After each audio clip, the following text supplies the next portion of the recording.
Alright, what movie are we talking about first? Well, we gotta do like our little intro and shit first. Welcome everybody. Well, shit. Okay, one second. Let me vape and get the inner douchebag ready.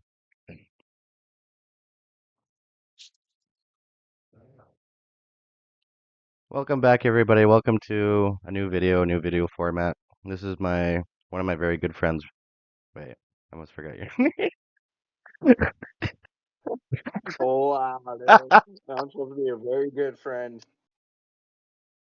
my buddy Rick. My buddy Rick. I'm the And one who's getting seizures. So what's up with memory loss here?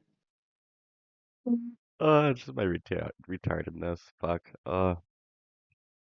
That moment where you double question yourself on a thought. But yes.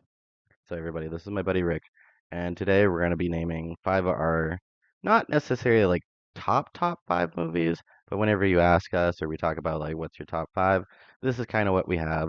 This is some of our favorite picks, not pits, even though I do like a sexy armpit, but our favorite picks, and just to share them, talk a little bit about them, what we like about them, and yeah, kind of just fuck around. This is the first video of this type of format, so it's gonna be a little what's the word? A little fucked, but that's okay. That's how beginner videos go. Anyways, uh, you want to start, man, or should I start? I feel like you have Dude, a you better can fuck. I was gonna say you have a better script for you to start first, but okay, okay. But one thing I'll start with Tremors is something like I really oh fuck. One thing I really liked about the movie compared to other kind of monster or slasher movies in that genre is it isn't just nonsense gore and just all this shit happening and this person gets knocked off and then this person gets knocked off. Sure there's a few of that, but you're always gonna have a few.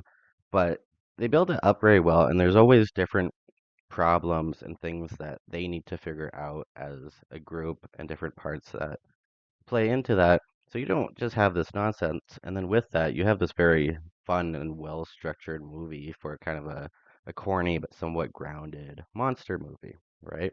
And it's just refreshing with the quality you have that to have that. 'Cause you can still have fun. You're still watching this, kind of corny 80s, 90s movie, but it still has some decent plot. It still has some decent grounding. And I feel that too with a lot of the acting, like with Kevin Bacon and the people around him. It can be kind of crazy, but a lot of it feels like, this could be like me and my bro, honestly, easily chilling, especially out on the back road scenes and shit like that. After a few beers, yeah, this would be fucking us, like no kidding. And then they mix the goofiness and all the other shit with that very well.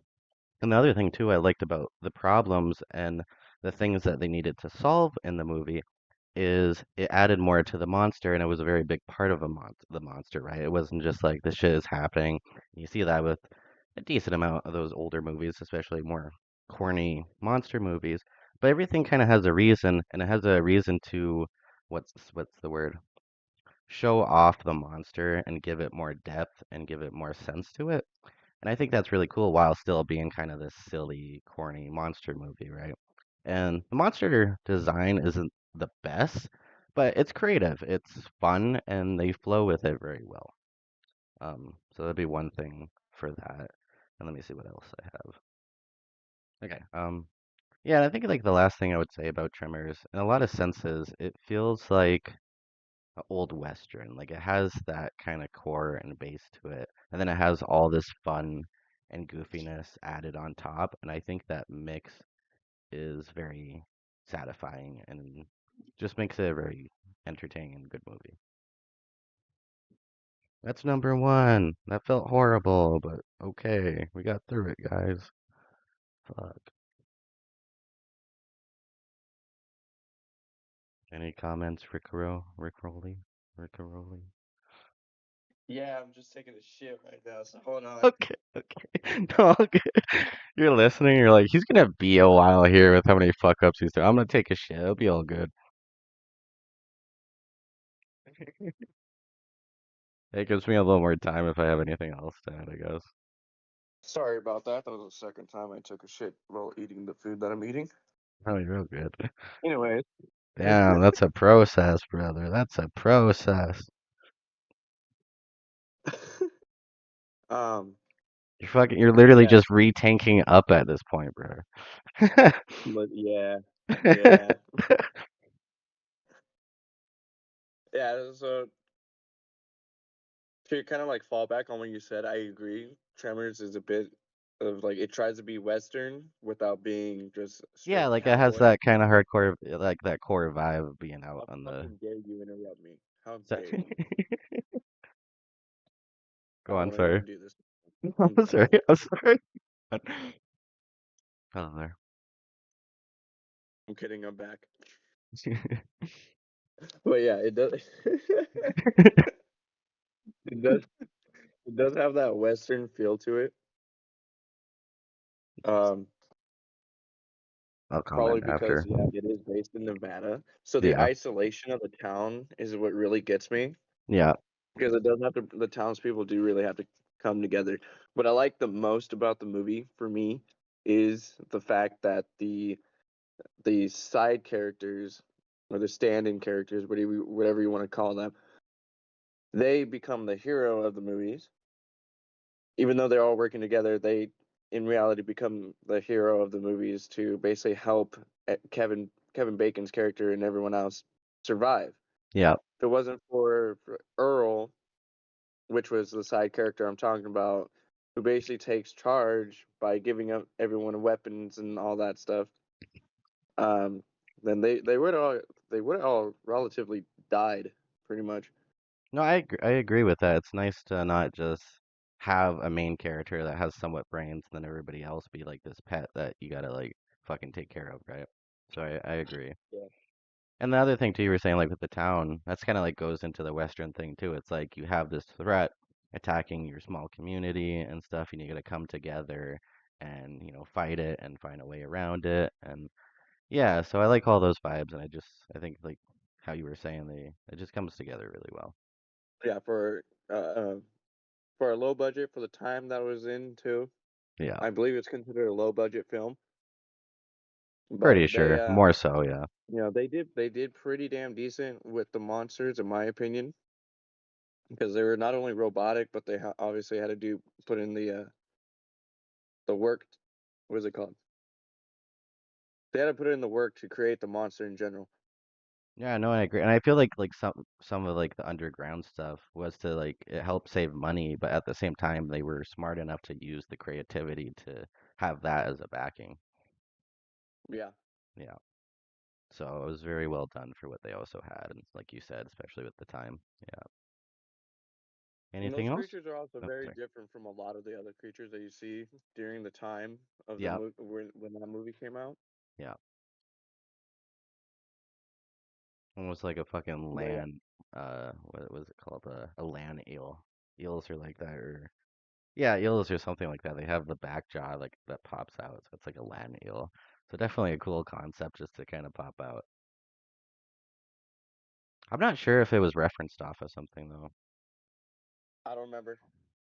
I've never heard of anything, so I'm gonna assume not, but I'm not sure for people viewing. Okay, so that's my pick, everybody, for my first movie. I'll hand it over to my buddy now. Yeah, Richard here. One of my go-to movies. Hold on. Oh, you're just gonna lock me out, huh? I see how it is. It's alright. Mom's trying to lock me in the garage. He's making Fucking drugs, bitch. Mom. Leave him alone. He's trying to make money. Damn. Anyways, you're good. One of my go-tos is Hereditary. Right? It's a bit of a slow burn, but for me, the grief that goes behind that follows the family and the forces that is and the forces that are being pushed onto the family without their knowledge is what really drives the movie forward for me, especially like finding out that everything that's happening is because of the mother, and just so that the mom can basically live rich in the afterlife. I I give also me. really I got an enjoy how interesting note to give you after, or I thought. also find it really enjoying that's one of the very few movies that I watch where the bad guys actually win. So like the demon actually wins. Paimon, I believe the demon they use is Paimon, and he actually takes over Peter's body by the end of the movie, which in my opinion is really great. I would like to see a sequel to this movie, but I feel like they probably screwed that shit off. Yeah, honestly, 2025 is not a good time for making second movie. Yeah. Yeah, no, I agree, and like I wonder, like I don't know, I haven't looked this deep into the movie, even though I have mad respect for it, is if that's a sense or like a representation for like generational trauma, right? And how unintentionally it goes down and affects everybody, even though you're trying your best and all this other shit, and how devastating and how much it really like tears the family apart and all this other thing. So that's an interesting thought I had while you were talking about that. I personally agree that it has to do with a lot of family trauma, generational trauma, Yeah. but not like trauma that is built over abuse and stuff, but trauma that is forced upon you Yeah. because of what a specific person in the family is doing on the dark side to basically manipulate No, you got a good how the point. Yeah, family you have that like are acting. powerlessness, right? Yeah. It's Yeah, even powerless. worse than base trauma. And then you just get to watch this family suffer and go through that while you're just sitting there like, shit, man. Yep, yep. I think, And that can I scene, go ahead? the scene where the daughter hits her, like where the daughter dies, Yeah. that whole pole scene is just. When I saw the movie when it came out in theaters, everyone gasped. Yeah, I can see I've that. never heard. It would have been I've fucked if never heard everybody did a little wave when they did it, like, woo!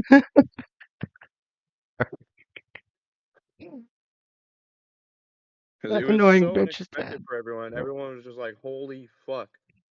Like the moment she stuck her head out the window, anyone smarter and kind of not allowing themselves to be oblivious when they're watching movies Yeah. is gonna see like, okay, something bad's gonna happen here, yeah, but they're not gonna like be like pinpoint and be like, oh, she's gonna get her fucking head ripped off.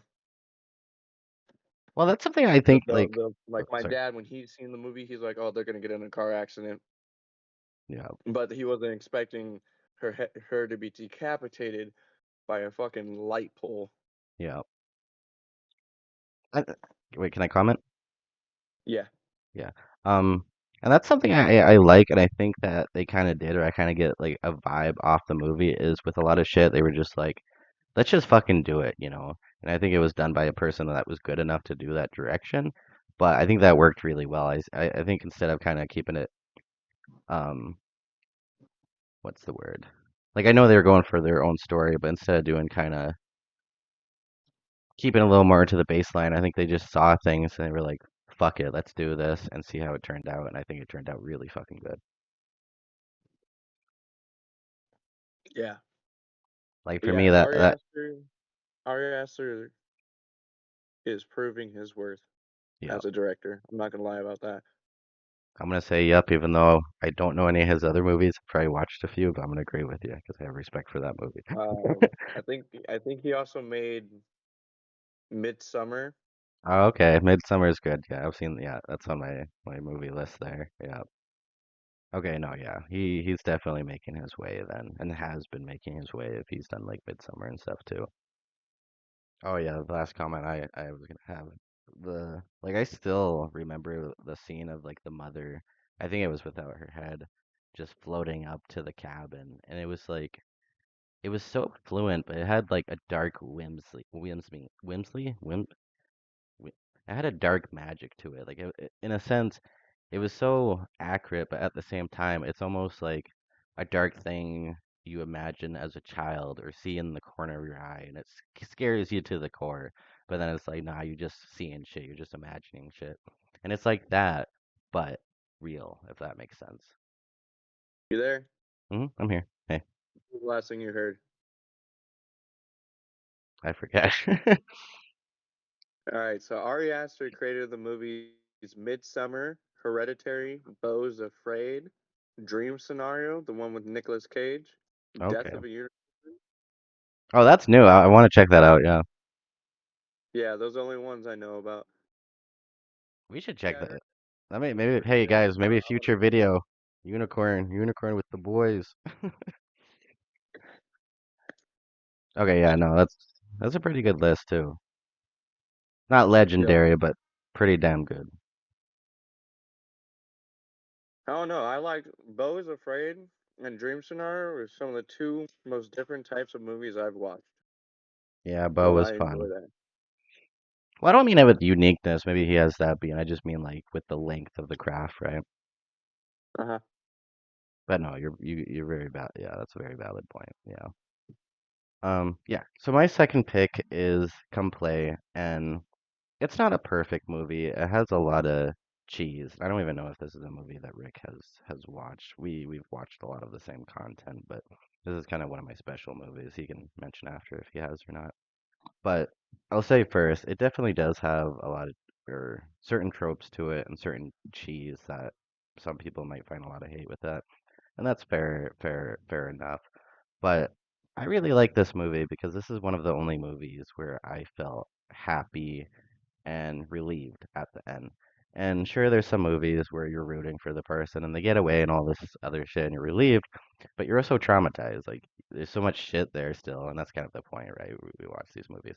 But you, it just doesn't feel like you feel the dread with it too, and that's the point in most of these movies. But with this one, you know, you go through all this stuff, and there's some pretty heavy hitting scenes too. But at the end, it just for me, it's beautiful because I'm not gonna get into the movie too much and spoiler it too much, but I'll talk to what I can. It's about this mother with an autistic child or somewhere on the spectrum, and to my re- to what I remember, she had a very hard time kind of dealing with him and just kind of being a parent around that type of situation and a lot of stress to that.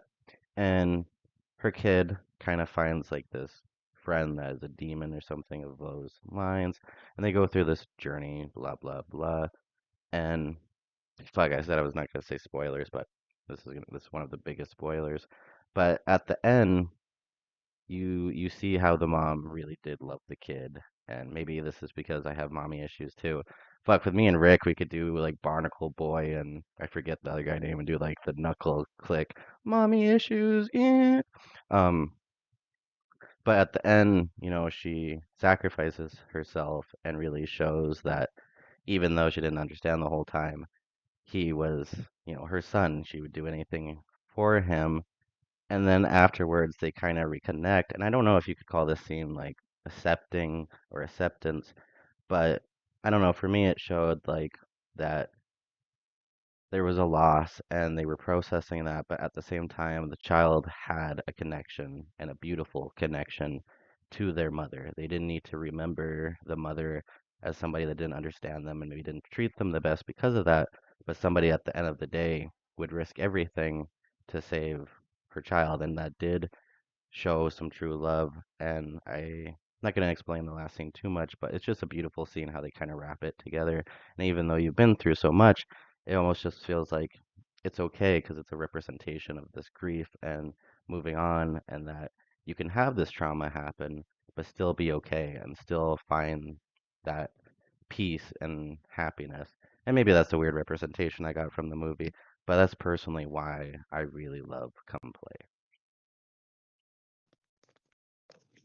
I have not yet see that one, so I actually might go check it out tonight or tomorrow. Yeah, no, you should. It's fun. Like I said, it does have a lot of cheese and a lot of those stereotypes, but I think everything else is worth it so much more past that, right? If you can get into it, and it's good.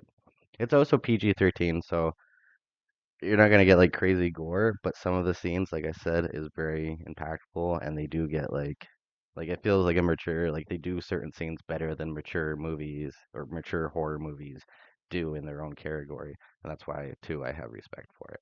But yeah, that would be my number two. Right on. Yeah. So my number two is gonna get me some hate. I know this for sure because Both are I number can't two or even hate talk. ones. I can't even talk about this movie around my family. That's how much my family doesn't like You're gonna them be the movies. anime guy that's like, I like this one anime called My Little Sister is Cute. You're gonna be the horror movie guy for that now. Okay, sorry. My another choice I would go to, if I asked like what are my top fives, another choice I would go to is a movie called The Ruins. That one's where they're in an, they're I think they're in Mexico, somewhere in Mexico on a vacation, and it's like the last day before they have to leave, and they want to go and do the usual, oh, let's check out a spot that's not on the map kind of thing. Sorry, got the hiccups. All good. And I was trying for to not me, burp The and Ruin, while you talk. for me, The Ruins is an underrated horror gem that delivers a intense psychological nightmare. It's not just about survival. It's about how fear and paranoia can break you before any monster or creature or person can break you. It showcases how it's your own mindset that'll kill you first. Unlike many horror films that follow up, the whole American in a foreign land trope, The Ruins does do something a little bit different, where the locals aren't the villains; they're just as trapped as the tourists are, which to me is a lot better and kind of what drives the movie in a way. Because it's not like movies like Hostel where you go to a foreign country and then you go into this fucking hotel and all of a sudden now you're dying because like the foreign people are the bad guys or something like that. But yeah, it's basically like, just a group of friends fucking decided to go off of the beaten path and run upon an ancient Mayan temple, which I actually enjoy how they use a Mayan temple rather than like an Egypt temple or Egyptian fucking pyramid or something. So to me, that's a little cool. But yeah, just for them to fucking basically be attacked by nature itself. Yeah, funny with this one. I haven't watched that too, so both of us haven't watched our number two. But no, I like the idea and I like the aspect of like the mass suffering, right?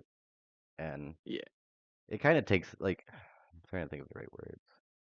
Yeah, if you were like, they're pretty ruthless in this movie a little bit with certain scenes. Yeah. The directing is pretty sharp, keeping the tension high as much as they can throughout the entire thing. Mainly when they get to the temple,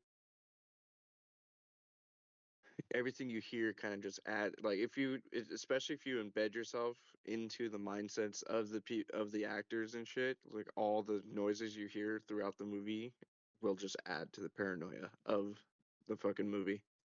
I think that's what I was trying to say too. I think with the group thing is you have more hopelessness because too, and you have less like, oh, it isn't just them, this is everybody, but you get to see one part of this like story tell through these people that are not used to it, and kind of just this different situation also because these people are not used to it, right? But Yeah. at the same time, they can't go out and call for help. They're, from my guess, my assumption, they're kind of just stuck there dealing with what they have to deal with. Question with like nature trying to kill them.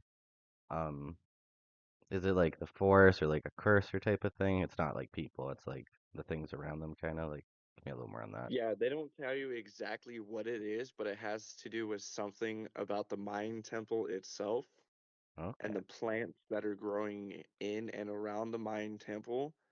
Once you step on those plants, your skin doesn't even need to contact the plants. It's the moment you step on them, it's gonna fucking psychologically torment you. If you are not keen to children dying, I would not watch one scene in this movie. I would skip that scene like 45 seconds ahead. 2 seconds earlier. You will not miss much. You probably won't even understand what they're saying because they're getting yelled at by Mayans, and there's no subtitles for that part for some reason, which This I is find annoying. Not gonna lie about that. no, I feel that. Yeah, especially for a slow ass reader like me. I had a dumbass thought though. I just saw like the Mayan screaming and the little boop on the head and the kid like Why are you running? Why are you running? it's like this extreme like loud Jamaican like screaming and shit and it's just like a little boop with their stick. Probably a lot more fucked up than that, but that's how I pictured it for some reason. Oh yeah, you'll see how fucked up it is once you go and watch the movie. But yeah, I kind of like that aspect too, because it takes the gentrification of like having a villain or somebody. It's more like you came into this territory not knowing what the fuck you're doing, dealing with things you don't know about, and this is the consequence of croissant, the consequence of that, and you don't really have anybody to blame with. You just gotta fucking deal with it. You know, there's nowhere else to like to really eject that energy, and that's definitely interesting and can be refreshing to have in a horror movie, kind of that way. Oh yeah, no, I like your second pick. It sounds interesting. I gotta definitely check that out too. Actually, no, we should do it in order. Save yours. I'll do mine quickly. Yeah, I like how we're going back and forth. I'm not gonna Yeah, kind of keep that flow. lie. Two men in a hot tub, 5 foot away, because they're not gay. Da-na-na-na-na. I think I would say that in a poll by a guy and then do the da-na-na-na-na, and he'd be like, "What you say to me, fag?" Yeah. Too. I'm just too fruity, even though I'm not gay. Nothing. We don't have anything against gay or anything, but I'm too fruity. I feel like somebody would say that to me. Yeah, I'm pansexual myself, so it ain't gonna fucking fit. Yeah, and I see animal humans with boobs and brain go, monkey, monkey, I want to fuck it. So we all have our things, brothers. We all have our things. I'm gonna get a few furry hate comments from that one. Okay, anyways. I would say I'm gonna do my third now. I got. I'm just gonna fucking flow with this one. So my third is Candyman. And take a note, I watched this extremely stoned, and maybe that's what you need to have Candyman be perfect. I don't know. I've only watched it once, and I want to keep it like that because it was such a perfect viewing experience that I Only don't. you watched it once? Yeah, I only watched it once, and I don't want to fuck it up again by watching it again. Dude, stoned, drunk, sober, it holds up no matter what. Dude, I watched it. I'm 23 now. I watched it when I was 15, 16. It's really fucking stoned. One of my first times getting stoned. And I just sat on the I couch saw and that ate and shit when I was watched it. like 8 years old. So about what am I, 26? So 18. Yeah, thank you. 18 years ago. I'm over here trying to figure out the math. Fuck. How many times have you I was watched it? about to Like, say 28 years ago.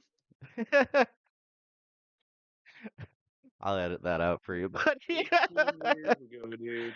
I Uh, fucking first saw that shit. I'm sitting there like, this is a great movie. it And then fucking. I found out there was a part 2 and a part 3, and I'm like, these are cool movies. I've never watched any of those. I really have to. I really have to. I can't say that I'm as much of a fan as Candyman and not watch those other ones, but eventually I will get to them. Don't watch them like as if they're sequels and shit, though. Watch them as they're different stories now. Yeah, okay, yeah, no, that's. I'll just be like the multi-universe bullshit that's everywhere now. But like, this is Yeah. universe 2. That's universe 3. Now this is more like this is the next victim who decided to say my fucking name, and now I have to Yeah. come here and kill her. Fuck, I felt like a victim watching it. I felt like he was gonna come behind me, and I'm like, did I drop some soap? No. Um, yeah, but my number three is Candyman, and I'm gonna put it blunt. I felt like that white chick with the 8 black men behind him, paranoid as fuck. But it's very poetic, and I don't know how they do it. Like I said, this might just be partly because I was stoned off of my ass, but it's very hypnotic and suffocating. That's a good word for it. And you get to experience the main character go through that and go deeper and deeper.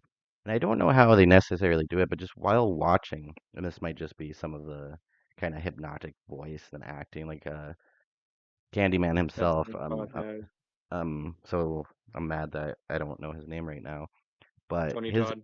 yeah, his acting and voicing was in a very weird way, and I'm fine with saying this, very sexy. Like it was so smooth, and with how everything was edited and filmed, just sitting there watching it, you really felt like you were going through it with the character. You felt this uncertainty, you felt this suffocating, and almost like for me, kind of like this mental rapey vibe. That's not the best word to use for it. And I've never really got that from other horror movies that much. I've got very Disturbed, but not that suffocation like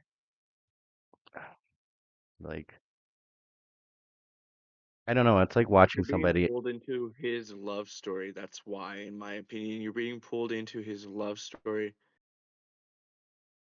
Like his story on how he became Candyman is what kind of like pulls you in. And then obviously, yeah, like his voice is like it's like Freddy Krueger if Freddy Krueger was a fucking talk show host, Yeah. a radio show host.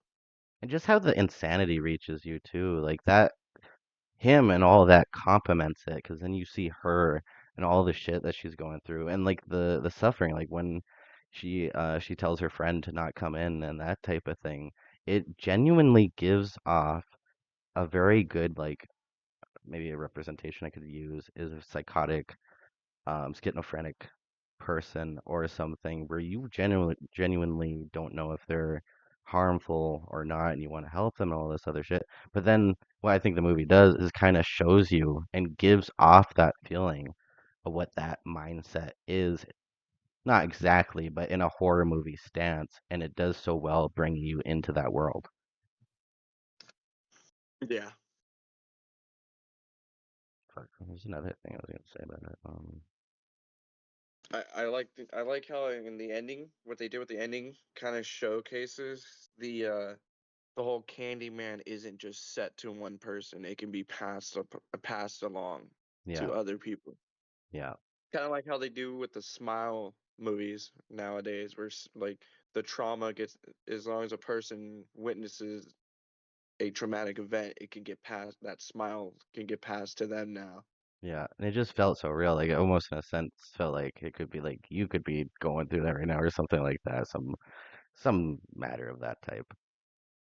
Not Yeah, gonna get the perfect words for it, but and then the visuals too. Like the visuals were amazing. Like I don't know if Candyman was kind of I think it's before Tremors. I think Tremors is like 94 or something, and then Candyman is 82. But for 1982, like the effects were great, and they were what's the word? Wait, no, that's not the word. They were raw. They were gross and raw, and they were there, and I really respect that too. the original Candyman came out in '92, 92. Oh, okay, shit. I'm way off. and that was 2 years after Tremors. Okay. Okay, so maybe it's not the best. Like, I think the effects are great, but I mean, for the time, it's a little more standard. But still, even at that, amazing stuff, especially with the bees and just even past that. It's just at the end of the day, like you were saying, at the point of it, it all complements the story that you just get sucked into, and that's the whole fucking point. Yeah, Yeah. Like I remember being so fucking scared that it was like some of that Beetlejuice shit. Like I wouldn't, I was like being 16 and not going to the mirror and saying that shit 3 times. You gotta be pretty fucking scared, like, or at least mentally fucked a little bit, right? But for that yeah, reason, that will be my number three. Love the movie, just great, perfectly done in my opinion. yeah. I agree. Loved it. McLovin' it. Now, this one's a little Oh wait, controversial too. shit. Sorry. I just got one more comment about it. I want to slip in. Um, Last thing I'll say too, when I mean like raw and stuff, is you can have horror movies with really good gore and visual effects, but there's a certain edge and edginess to just that raw kind of tortured look. And I think that was for what they showed really well represented with Candyman as well. Okay, that's all. Sorry. I agree. I'll pass it back to you. You're good. You're good. You're good. This one's a little controversial too, but it's like another hidden gem. It was a movie, a sequel that I consider I a spit on your remake in a grave way. too. No, sorry. Basically, A Nightmare on Elm Street 2, Freddy's Oh, Revenge. fuck yeah. Good choice. It goes from just being this fucking bit of a body horror, kind of like kill these kids out of revenge kind of movie, to diving into psychological horror, and while still maintaining the body horror from the Yeah. original film. Basically, like, I forgot the main character's name, but Jesse, that's his name. I have it right here in my notes. Jesse isn't just fighting Freddy; he's fighting himself, and he's losing control as Freddy is taking over. And I really enjoy that aspect, because it kind of it makes it seem like, is Freddy even real? Is Freddy just a part of someone's imagination to where now they're out killing people, kind of shit? Yeah, like a manifestation kind of. Yeah. Yeah, like a sick manifestation from like old legend and stuff like that. Yeah, like since fucking psychological issues like um paranoid schizophrenia and split personalities didn't really come up till the late 90s, early 2000s and shit. It was a good way to really kind of showcase how science is making these breakthroughs with psychology and stuff. Are you sure about that? Like, so that, like, as far as the psychological aspect of the movie, that's how I feel about it. But then, like, it also proves like Freddy Krueger is a real person, because in this one, Freddy isn't just haunting your dreams; he's literally trying to escape into the real world, so he can be human again, basically. Yeah, that's Now, almost like you could almost compare that to like a split personality disorder or something. yeah, yeah, but that's where the body horror comes in, because like this, one of the fucking craziest scenes I've ever seen that obviously just kills off the main character was when Freddy was clawing his way out of Jesse. That scene was good because it is reused in Freddy versus Jason in 2009. Like when they had Freddy talking in the beginning of Freddy versus Jason and shit, they used that scene as one of the scenes, like, as basically the little montage of scenes that they used were like some of the best clips from all the movies. And in Freddy 2, they used the clip where he was fucking clawing his way out of Jesse. Him just like ripping out of his chest with that menacing face that Robert Englund has is it's just fucking, No, oh my I'm god. getting goosebumps It for was you second saying that level. right now. Huh? I just said I'm getting goosebumps from like thinking about the scene and hearing you talking about it. Yeah, he was like, he ripped himself out as if he was a butterfly coming out of a cocoon. Yeah, and that has some very like implications to some cool representation for sure. Yeah, basically showcasing like Freddy as a physical representation of a like a murderous the murderous side of a person's mind. No, I like. Sorry, excuse me. I like that. No, I like that. At first, when I was listening, I was like kind of dumb skulled, and I was thinking about it too. I also like what you were saying about like the second, like the sleep and some of like the mindfulness behind of some what they're really saying too, and how to fight these things and some of the ideas, and if I'm taking that right, and how they kind of mixed it, and especially for kind of the time too. And that might have not been like the most serious thing, but it's definitely a welcome add-on to have with it. Yeah. Yeah, I really liked how the directors decided to push the film into that surreal fever dream type of horror, Yeah, and the production design with the lighting was pretty great in my opinion. Could have done a little better in certain scenes, obviously, but it's what happens when you're shooting some scenes outside in real life versus like inside of a studio. The score, though, like the musical score, set up the atmosphere pretty damn well. No, I agree. Fuck, I miss music from like the sound effects for some of those movies were fucking great. Yeah, from the '80s, great. Yeah, that's it for me with Nightmare on Elm Street 2. Those are the main reasons why I really enjoy it. It's just they bring a psychological horror to the events. They allow Freddy to not only look as if he's some just as if he's a fucking split personality type of mentality, but they also showcase like, hey, this person can be a real person too. Almost like how they do with Michael in Halloween. Are you sure about that? Sorry. He is a normal person, but then fucking he's also this really like quiet murderous type. Yeah, no, I feel that. Not fully, but I definitely feel that and like get some of your like the picture you're saying for sure. No, I agree. Um, yeah, and another thought I had while you were speaking about like kind of like the more psychological and some of that stuff is one of the very first opening scenes is Freddy taking over this bus, somewhere where he's with friends and probably comfortable enough, and it's like a representation of this side of him is taking control and he's scared of it. And then right before anything really serious happens, he wakes up. And I find that interesting, and that could definitely be a representation to that as well. The next day. But yeah, we didn't have enough food or nicotine in us yesterday to pull that off now.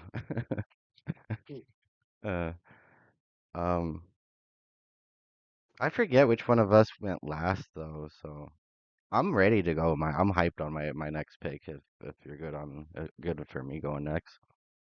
Yeah, go. I think I finished with the Nightmare on Elm Street. Yeah, no, you did. Yeah, you're right. Actually, you're right. Yeah. So Uh, it should be you, and then me, and then you again, and then me again, and yeah. then we're done. Then I can edit this juicy piece of shit and not get too fucking frustrated with editing. Okay. Um. Okay. Yeah. My number four would be The Collector. I've always enjoyed trap movies and just the type of horror that trap movies kind of can inflict and do. But I don't know. I think The Collector in certain ways can be a little more disturbing, and you can feel the pain of the people a little more because it isn't just like with Jigsaw, there's reasons for these people being here. Maybe not always good reasons, but that kind of sometimes can take the temper of the pain off and shit. And I guess you can also enjoy the traps a little more through that way if you're that type of person. But I like the collector a little more because it's just simply a little more personal. And what I like about it too is it isn't just a trap movie, more so where the Jigsaw is. It's also kind of a redemption movie with this thief, this robber and kind of his change of heart, and you get to see more of like his situation and just that person. So to have that with a trap movie at the same time, I just really like that. um I will admit one funny thing I was thinking though with the when I was thinking about this movie and everything, he does kind of put shit down fast, like really fucking fast. Like he gets in there, he kind of gets the people like settled down, and then he's like, I'm gonna Bob the Builder this shit, but as a serial killer," and then he just goes all around the house everywhere.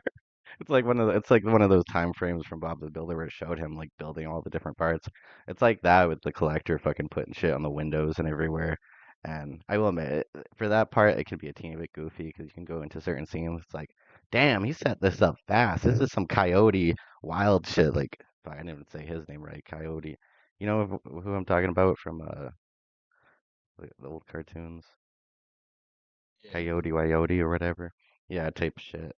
That's a little goofy. But anyways, other than that, no, I just really like the style and I like that mix. And okay.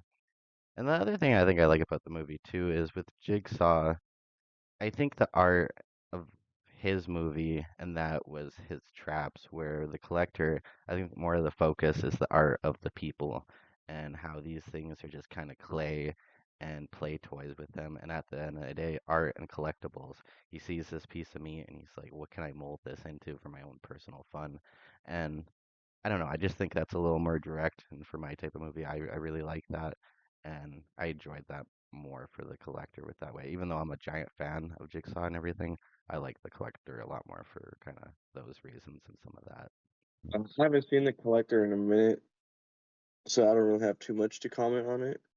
But I could, from what I do remember of the movie, I can agree with what you're saying.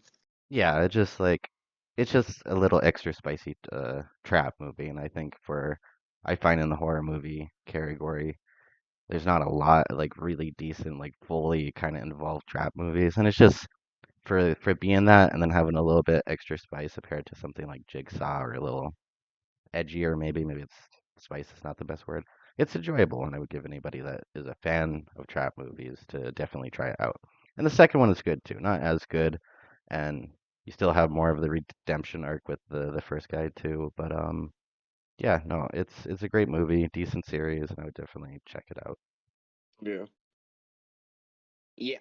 For my fourth, I'm gonna put down The Shining.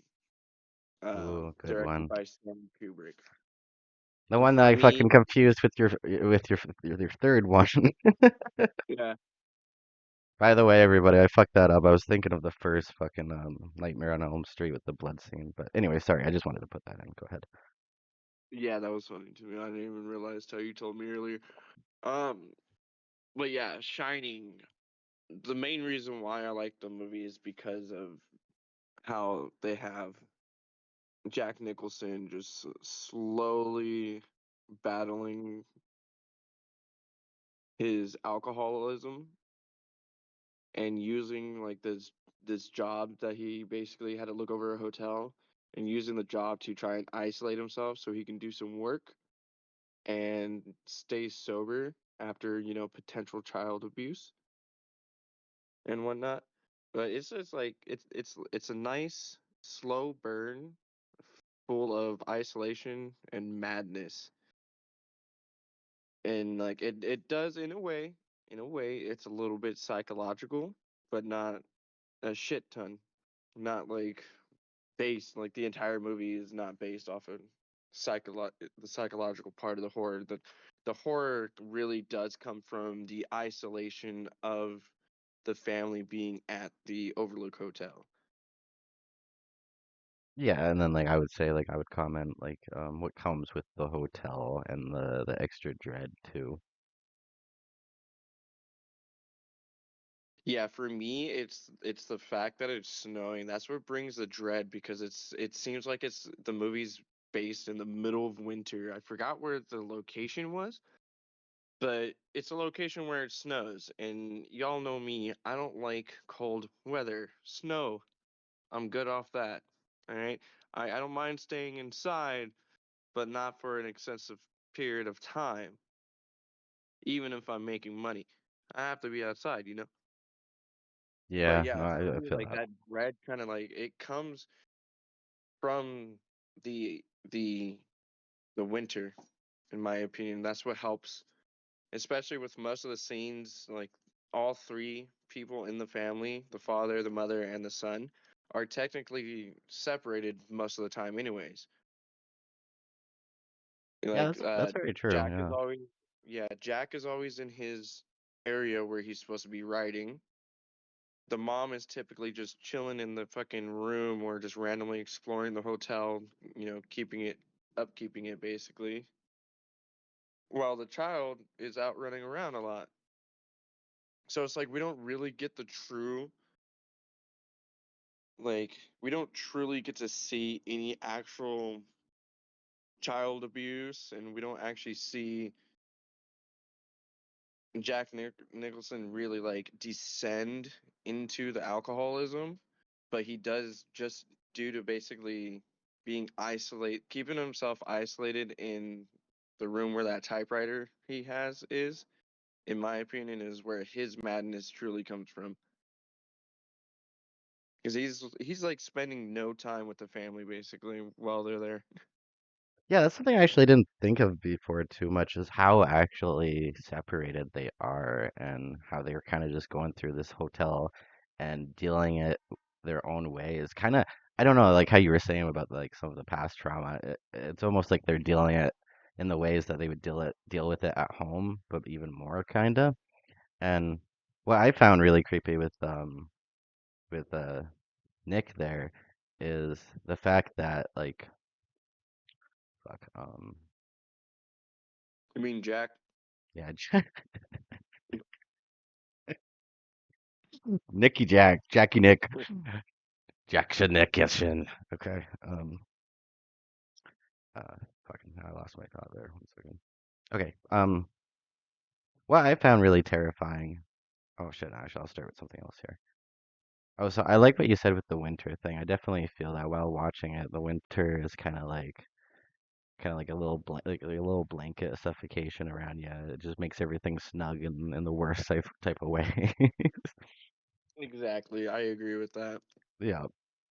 And then with Jack, what was like really scary for me is like, even if your family has shit, having that loved one, because it for me it kind of showed that he was fighting it, and he was kind of fighting the hotel, and maybe the hotel is like a part of him type of representation.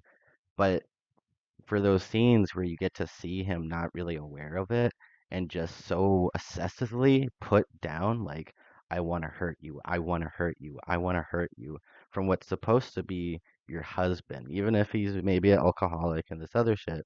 And he's even trying to fight it, and you don't know how to help him. You're probably in a shit family, and you just have that awareness that he doesn't even kind of have. And I just find that fucking terrifying, personally. Yeah, man, I agree with that. Yeah, Fucking, thanks. it's actually one of my favorite lines from the movie has to do with what you just said as far as Jack. When him and I think what Wendy, I think is the wife's name, but when Yeah, I'm him pretty and sure. Wendy are up the stairs and she has a bat and she's swinging at him, telling him to back up, and he's asking for the bat. He tells her to basically shut up for a moment, and he's like, "I'm not gonna hurt ya." Okay, we're gonna have to edit this part. I gotta look it up real quick. No worries. Yeah, that whole scene in general, for me, when he actually goes fully into his madness, and Wendy and him are walking up the stairs. So my favorite line is when he does tell her. Hold on a second. Yeah, yeah, yeah, yeah. Yeah. So to go back on the part uh where you said am I still here? Can you hear me? Yeah, yeah, you're here, you're here. Okay, I'm sorry. To go back onto what you were saying about how what was it? What was it? What the fuck were you saying? When he was like typing the shit down and it was repeated and all that. Yeah, Yeah. when he was typing the shit down, it was repeated. The whole like that awareness of like, oh, this person is a loved one. They're not gonna hurt me, and then they end up wanting to hurt me. Movie review thingy. Yeah. Hold on. Okay. Well, I have that. Sorry. That really changed from what you were saying before. I was expecting like the going up the stairs and like when he's breaking in or something with the baseball bat. Because you were saying like when he's saying like he took a second to think and he's like, I'm not gonna hurt you. I'm not gonna hurt you. Yeah, yeah. Anyways, that part, basically going off of the this is a loved one, they're not gonna hurt me thing to where they it turns into like a psychopath to where like, oh shit, my loved one is about to kill me right now kind of thing is scary. And in my opinion, it makes it scary as they're ascending up the stairs with the bat mainly because of the line he said. He's like, I'm not gonna hurt you. You didn't let me finish. I said, I'm not gonna hurt you. I'm just gonna bash your brains in. Right the fuck in. That line is scary to me, especially when Jack Nicholson says it. No, I feel that. Doesn't I that feel that. fucking smile after and that little chuckle, it gets me every time. Just sitting there like, oh, I Yeah. I watch that movie mainly for that scene. I'm not gonna lie. And like I don't know. For me, it almost gives a sense that like that was his like last call out, or he's so delusional now that it's just he's pretty much gone, and that's just for me such a good scene of kind of showing that and pushing that out. Yeah, agreed. Yeah, no, that's good fucking pick. Good fucking pick. Uh, one more thing about The Shining. Ooh. Here's a little thought-provoking thing. I've heard one other person talk about this, Hmm. and I think it's called uh the YouTuber. His name is it's either what is anti-logic or his name is just anti-logic on YouTube. It's one of those two. But he kind of like he gives me a really different perspective in a lot of movies. Now, we all know that Jack's character is supposed to be an alcoholic who is sobering up, and that's like one of the main reasons why he takes this job of being a caretaker at the hotel. That way he can write his book there in the isolation. He's obviously battling the sobriety and the urge to drink.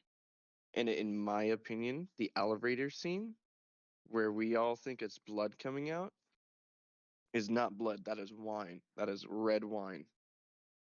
It could be alcohol coming out of it. Think about it that way. And that's like his descent into going back into Yeah, alcoholism and like while being delusion. at the hotel. Yeah, Yeah. I like that. I like that. It's a little abstract, but I like it. I like it. Definitely has room to fit in there for sure. Yeah, no, like once again, good pick, good pick. Yeah. But yeah, that's it for Shining. Okay, I'll do my number five. The final guys. We're finally making it here after 45 seconds. If anybody's here, holy shit, thank you. I'm surprised you listened to us shit talk for this long. Um, okay. Okay. So for my number five would be Color Out of Space. And low key, this movie, even on a small shit TV, You feels only like it like because of Nicolas Cage. yeah, because of Daddy Nick. Or that's a little call. It doesn't matter what movie, whatever little Nicolas Cage milk we can suck off, we'll take. Um, no, no, no, no, no. But it does add a few brownie points. It helps. It helps. But for me, color like for one thing, I mean, at least anyways, and like I said, even on a shitty TV, it feels like watching a movie on shrooms, but in the best way. Like you're getting such a cinnamon visual journey as well with just, everything else that is the journey of the movie. And I love it. And why I think I like it too is it's not really quirky or there for no reason. This is supposed to be something that's very unnatural to Earth to just visibly see. And I think the other way you can take it too is you have this bright, kind of almost dangerous looking color. And I think in a sense it's supposed to be something that's dangerous, like a warning sign, but because it's so pretty and all this other shit, we're like, it's okay, let's kind of fuck around with this. But I think that could be another representation too, that this is a very alien and bright color but could be showing danger. It might be a little bit of a strange way to put it, but that's how I kind of get it. And the other thing I like about it too is I feel like it kept more to a classic horror movie while still being very sci-fi and not being too fucking crazy. And I think that's really well done too for a Lovecraftian movie because I've watched other Lovecraftian movies and they sometimes just fucking toss shit to the board. Like one I'm thinking of while saying this is The Void, for example. I still like the movie and it's fun, but some of the shit you're just like, I don't fucking know, man. I don't fucking know. It's kind of cool, but I don't fucking know. Where in Color of Space, it just feels really natural and more just a reason for it to be there. And that may not be fully correct, but that's kind of what I get out of Yeah, I have to go back and rewatch that mainly for Daddy Nick. it. I'm not gonna lie about that. The only character I actually disliked in the film was the daughter. Her Wiccan ass was a little weird, but I'm also one of those people who are blaming the daughter for why what's going on is going Why on. It's her everything fault. happened. I don't give a fuck. It's her fault. Her religious nut. Gonna fucking backhand her when you see her. Right? Be like one Miss Actress here. Your character sucked in this movie. Here's a slap for that. Boom. And two, She's emo. here's a No. slap for the director who made you do that.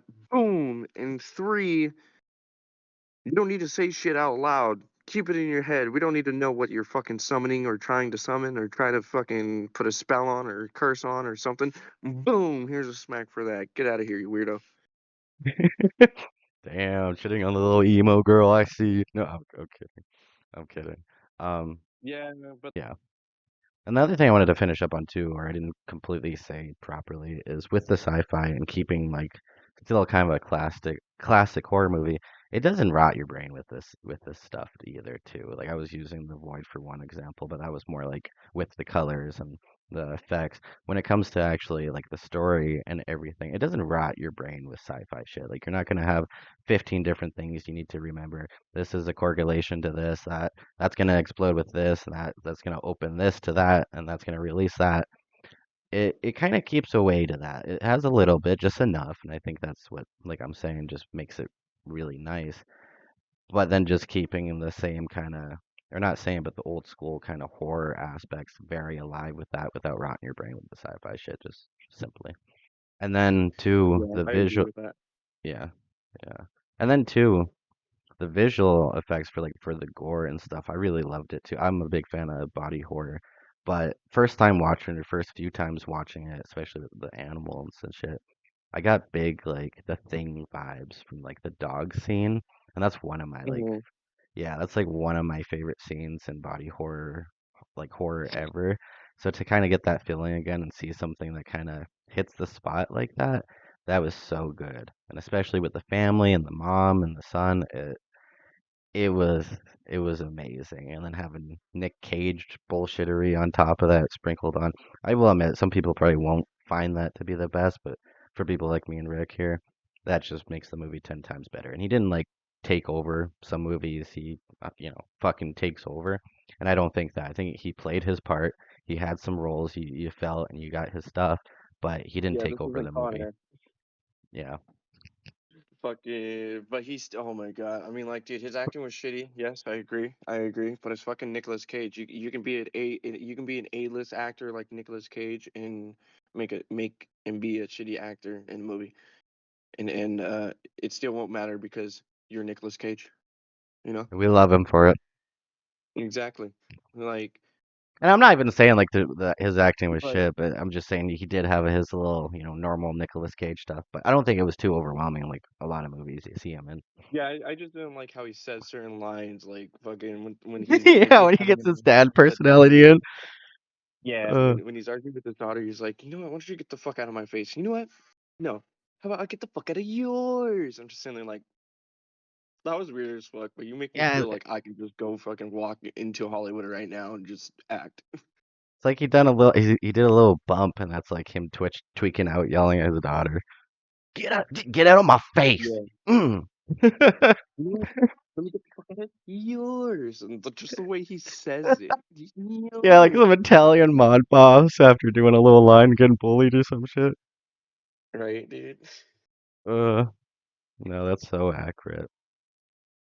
Um, but yeah, to kind of fit all this together, the effects feeling like you're fucking on LSD without it being too out of place like some other movies, and all this other stuff I just mentioned makes this one of my favorite and something I can come back with friends and people and show them and watch and have a good time. Yeah, I agree. I agree. Fun. It's a fun movie. If you like Lovecrafty and stuff, it's worth the watch. I give it a Ah, five dude, out give of me five. those Though. tentacles, baby. Dude, now, my final movie is like one of the most common movies that you're gonna hear pop up on anyone's list, whether Hey, it's a top 10 vanilla or is not bad, big boy. but the last movie I want to talk about on my list is Norbit That sounds so familiar. with Eddie Murphy, where he's he's the fat chick, he's the Asian dad, and he's the main character of the movie Norbit.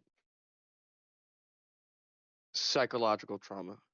Talk about like a relationship that went south so fast when it didn't even start. You know what I mean? You know what I mean? Sorry, I was Okay, looking the that movie is up. I was not the thinking of. movie I want to talk about. The movie I Yeah, really want to talk about I is was pretty sure you're Hellraiser. fucking with me. I was thinking of like big black family doing stuff. I was like, We're gonna be oh, talking about Hellraiser, but we're gonna be talking about Hellraiser in my perspective slash the perspective of that YouTuber Anti-Logic. okay. And it honestly made me like the movie a lot more than I already did. And from being the kind of person that I am who struggles a little bit with addiction, the movie hits, right? Because for me, this movie is about addiction, drug addiction specifically, or like addiction in general, but in a way more mostly drug addiction. Yeah, like the harsh reality of that. Yeah. Yeah. So like with the father character, Frank, he's a man who's consumed by his vices. He's relapsing back into his drug dependency when he returns home, like shortly after returning home. And I believe it was his wife or like or freaking failed marriage, so second wife I believe it's supposed to be her character. It's like after she found all the old pictures of them when they were fucking on drugs and having nothing but fucking lustful sex. Fucking is kind of when everything started to fall apart. Yeah. After basically like once that kind of goes as the movie goes on, like even though like obviously there's Frank and then there's Frank, there's the main dad, and there's fucking The um daughter. there's the daughter. Yeah, thank you, sorry. And as like shit's going on, the daughter basically catches the wife, I'm gonna call her the mother-in-law because I forgot her name, catches the mother-in-law basically getting drugs for the dad, and then eventually catches the dad doing the drugs, and then fucking throws the drugs out the window, takes the drugs, and then eventually, tries it herself. And that's where I kind of relate because I did a specific drug because of someone else in my family. So if I can, yeah, I chose. So that those scenes kind of hit with me, and that movie hits with me because of that. But the daughter, at least she actually by the end of the movie finds the strength to resist the drug, and fucking the movie just symbolizes that battle with addiction in general to me. Aside that, what I really enjoyed was also those visual effects, the makeup work and the prosthetic effects. Or what, like 1987, I believe. Amazing, fucking amazing. Don't get me started on part two. I think part two is a pretty damn good fucking sequel. I'm not gonna lie about that, but yeah, we're here talking about part one. Clive Barker does amazing. We need more directors like Clive Barker and Ari Aster because like he did a good like psychological horror mixed with body horror and using all of that as a symbolism for a person's addiction, be it food, drugs, fucking television, cars, anything. Am I good to comment? Yes, you were Okay. so silent that I thought I cut out and had to re-say everything. Yeah, I was thinking I should chip in there for a second. Um, no, I really like that aspect. I think I actually played with that thought a while ago because I heard or I saw something on YouTube or heard kind of that idea behind it. And I can definitely see that. And maybe even some of the characters being different sections of different drugs or something like that, maybe. Um, and the gore, no, 100%. I think like you have some of the best gore comes from back then, and I think it's because they weren't just trying to do gore, they were trying to do art. And it didn't have to always look like gore, even though they pull gore off really well. But they did it in such of a artsy way that, and so much like so impact. It was like boom, boom, boom, boom, and it was artsy. Like you have something like Terrifier, where it's still artsy, but it is a bit for the shock and stuff. And I'm not saying Hellraiser isn't for the shock, but Oh yeah, we all know Terrifier is there for the shock mainly. That's why in part two and part three, there's a bit of a weird storyline that he's doing, but that Damien Leon's doing. But Damien initially, like, he created Art the Clown specifically to kind of bring back the whole goriness yeah, in movies. Because I'm not gonna lie, I don't like the fact that a lot of horror movies are fucking PG-13 nowadays. You go and look back at everything that was made in the 80s and 90s and yeah. Even the 70s. PG-13 It's stuff had rated. fucking tits flinging in it. Yeah, exactly. There's fucking still tits flying and arm flying, fucking eyeball coming out. Yeah, As it got rated R, it's just more blood basically. And then now it's just fucking it's PG-13, and like if a fucking person gets their head chopped off, then it becomes rated R. It gets annoying. These rules that Hollywood has and shit is weird. It kind of that ruins a lot of the movies. Yeah, that and then also like not the fact of perfecting the art, but just perfecting the look of gore. I think that's something you see too a lot more in horror movies. They're not trying to have it as an artsy thing. They're just like make it look realistic, make it look good. It's not this art form anymore. And I think that's why you feel it more with Hellraiser because it isn't just gore. It's an art form and you sense and you feel that while watching. And I think that's why you feel it more too.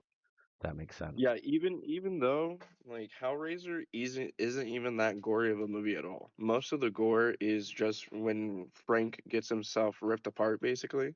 Yeah. The dad, well, technically Frank again, well, the dad in general just gets his fucking self ripped apart, not only in the beginning of the movie, but towards the end of the movie, and which is like one of the best uses of of the line "Jesus wept" Yeah. was right before he got fucking pulled apart. Like that was like the most gore besides fucking obviously the Cenobites being all deformed and shit like they are. Yeah. Yeah, it's all fun stuff. I don't know, but all I know is if you guys ever just sit and hang out with me, you just ask me to throw on a random horror movie, just know Hellraiser and Hereditary are gonna be the first two that come to my mind right away.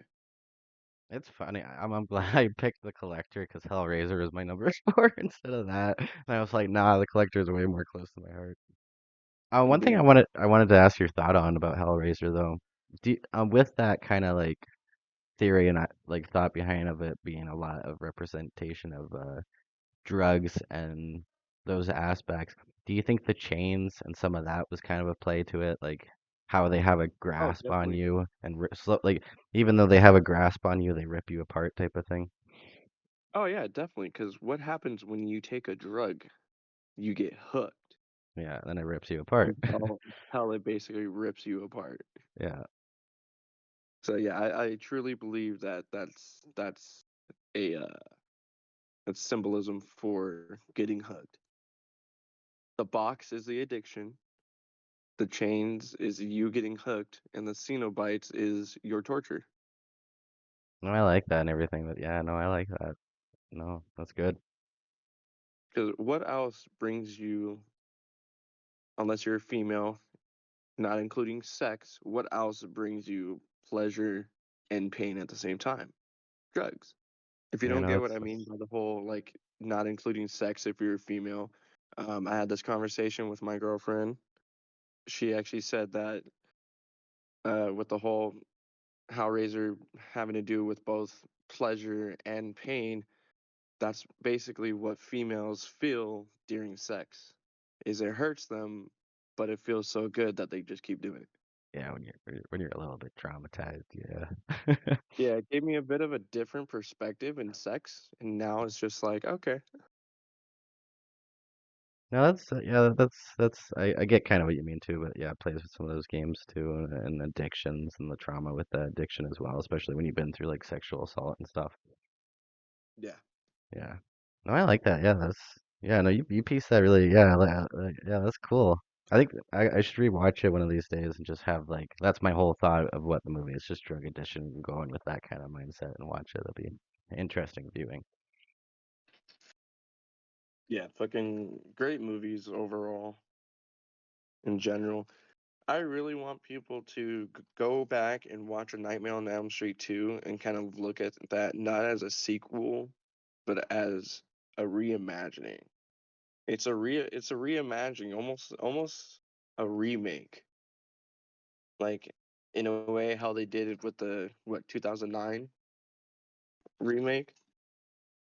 Is like in a way they had the same ideas, but they changed it a bit by him using a person to come back into the real world. Damn, I hate my R's and W's because I can't fucking say them together. No, no, you're good. You're good. Okay. Well, is, yeah, we're good. Yep. Okay, I'll just do the Well, I outro. hope everyone We'll, enjoy. If you made it this far to the video, I hope you all enjoyed. yeah, thanks everybody for And watching this. check these movies out if you haven't watched them, or if you haven't watched them in a long time. Go ahead and check them out in our perspectives, which is hopefully a new perspective for you. Yeah, And definitely get a joint and go watch Tremors with a few buddies, and then any other movie past that from the list here. You'll have a good time. yep, and just in case we don't see you in the next video, good morning, good afternoon, and good night. Yeah, and once again, thanks for watching us, dumbasses. Hopefully this video um was entertaining and fun. I think we feel like it is, so we just hope you guys enjoy too. Thanks for watching, and yeah, we'll see you again.